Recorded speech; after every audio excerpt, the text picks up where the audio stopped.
China's firm commitment to high-level opening up has contributed not only to its own economic transformation, but also to the stability and the prosperity of the global economy. China market provides strong demand for global growth.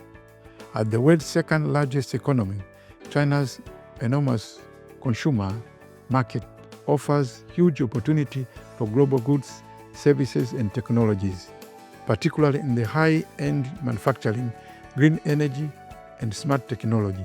China's demand drives industrial upgrading worldwide.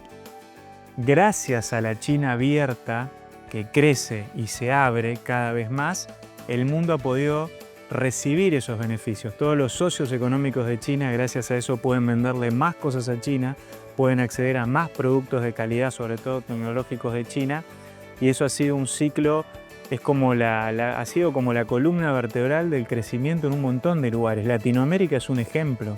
Todas las obras de infraestructura, ahora tuvimos la inauguración del puerto de Chancay. Todo eso gracias a la apertura de China y el interés que no cesa en seguir compartiendo ese modelo de desarrollo con el resto del mundo.